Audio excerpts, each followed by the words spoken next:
Hi guys, welcome back to Once Upon Anita. And tonight is night 2 of 13 Nights of Fear. And since it's spooky season, I thought we'd mix it up a little bit and do a Halloween get ready with me, but make it haunted. This is a look that I'm going to attempt. I'm gonna put it like right here, somewhere. So if you're doing your makeup too, grab your brushes, light a candle, and let's get into tonight's story. Okay, so Melissa had been driving across the country, just her car, and a playlist that kept playing the same 3 songs over and over again. It was about 12 hours on the road. No service, just hard rain and highway, which finally caught sight of a glowing sign through the fog that read Valley View Inn. Vacancy. She was done. It was a tiny roadside place, 1 row of rooms, buzzing neon lights, peeling paint, and a faint smell of dirt. But at that point, a bed was a bed. The man at the counter looked half asleep. He slid her a brass key and said, Room 6. Didn't even bother to look up or anything. Melissa laughed nervously. Lucky number, right? He just said, Don't worry, it's quiet. And that's when it should have been her first sign to leave. Gonna put some primer on.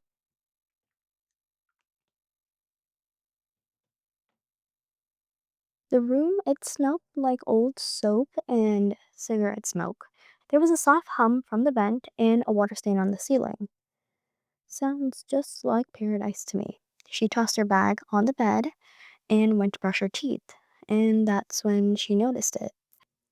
It wasn't attached with screws or brackets, it was just built into the wall, like it had been a part of the motel forever. It had tiny hands, eyes, and symbols she just has never recognized before. She leaned in closer, thinking maybe they were just flowers. Nope, definitely eyeballs. She laughed to herself, like, of course, I'd get the cursed room. Just applying some concealer before I go in with some foundation here. At that point, she was just tired. She brushed her teeth and went straight to bed.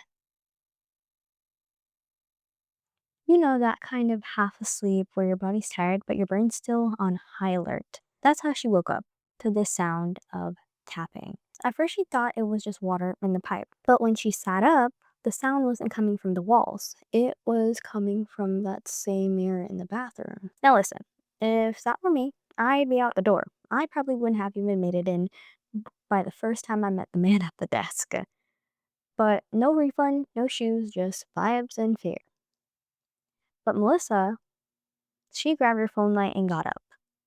She better than me, though. That mirror in the bathroom was all fogged up like someone had just taken a shower, but the air was still freezing cold. She wiped her hand across the glass and saw herself, except her reflection blinked a beat later, and it smiled. She froze. Honestly, I would think that maybe from her exhaustion she was just imagining things, but she also thought the same thing. She left the bathroom light on that night, which was a smart choice, and she slept with one eye opened. In the morning, everything looked perfectly normal. There were no fog, no carvings on the mirror frame, nothing.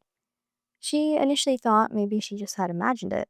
Maybe that from her exhaustion, she didn't see it. She told herself she was tired. Your brain convincing that you're fine, even though your gut is screaming to you that it's not. Still, when she checked out, she mentioned it to the clerk. She said, Hey, you might want to look into that mirror in room 6. It's weird. The man looked dead in her eye and said, What mirror?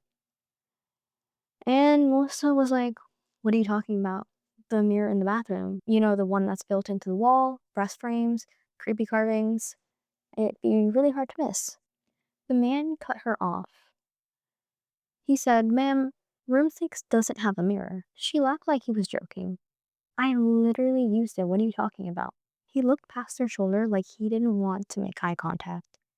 He then said, We sealed that wall years ago. There was a fire and that mirror shattered completely. How are you gonna have a bathroom with no mirror? Like I mean, even at the cheapest motels, like that doesn't make sense. Melissa's stomach dropped.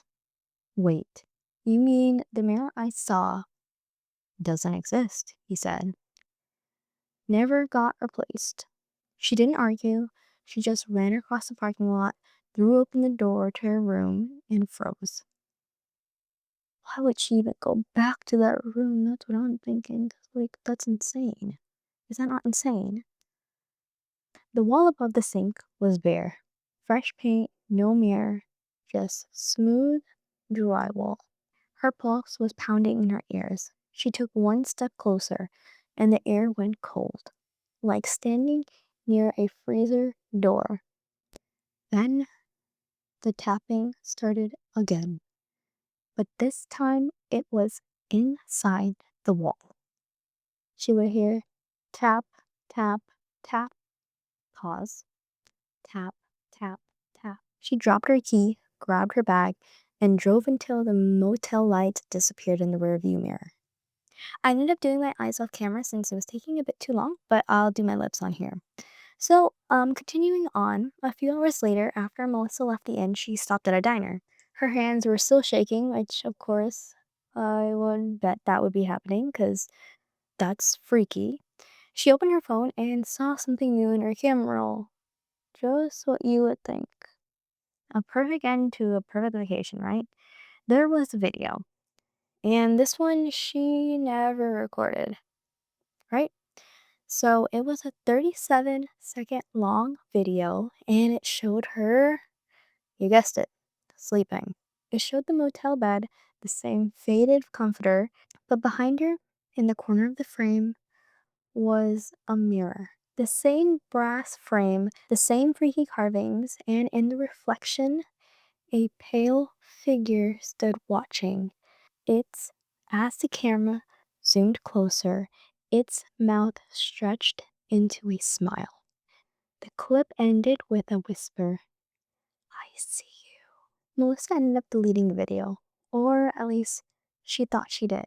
Every few days, it would come back shorter. Each time, the figure comes closer to the camera.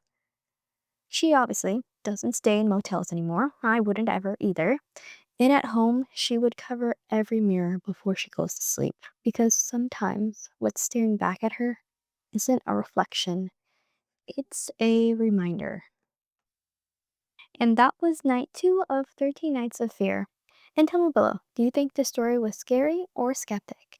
And if you've ever stayed somewhere that felt wrong the second you turned off the light, email me. I'd love to hear it. Until tomorrow night, sleep well, stay safe, and keep the lights on. Bye!